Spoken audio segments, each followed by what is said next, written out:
Hi friends, అందరికీ నమస్కారం. Welcome to all in one Telugu tech channel.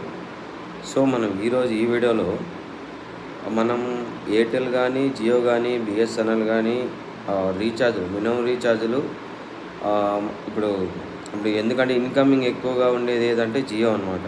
నేను ఏమంటున్నానంటే ఇప్పుడు మినిమం రీఛార్జ్ ఇప్పుడు ఎయిర్టెల్ 199 రీఛార్జ్ చేసుకోవాలి, ఓకేనా. అది జియో వచ్చేసి ఏ విధంగా ఉందంటే 189 రీఛార్జ్ చేసుకుంటే మనకు ఇన్కమింగ్ అనేది దాదాపు అంటే చాలా వరకు చాలామంది కస్టమర్లకి ఇన్కమింగ్ ఆటోమేటిక్గా వస్తూ ఉంటాయి ఫ్రెండ్స్, జియో వాడే వాళ్ళకి. సో ఇంకోటి ఏమంటే కొంతమంది ఓన్లీ నాకు కాలింగ్ పర్పసే కావాలి అని ఉండేవారికి జియో కొత్తగా ప్లాన్ ఏం తెచ్చిందంటే, కొత్తగా ఏం లేదు, ఆల్రెడీ ఉండేదే, చాలా రోజుల నుంచి ఉన్నదే ప్లాన్. ఇది 189 రూపాయలు అనమాట. ఆ విధంగా ఒకవేళ మనం 189 రూపాయలు రీఛార్జ్ అనేది ఫోన్పేలో కానీ కొన్ని చోట్ల కానీ చూపిదు ఫ్రెండ్స్ అది.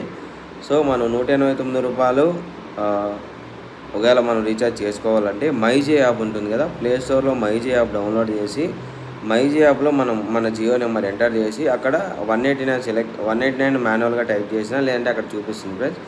అక్కడ మనం చేస్తే 189 రూపాయలకి కేవలం అంటే మనకి 28 రోజుల వరకు కాలింగ్ ప్లస్ మంత్ అంతా కలిపి అంటే నెలంతా కలిపి 2 GB నెట్ వస్తుంది ఫ్రెండ్స్.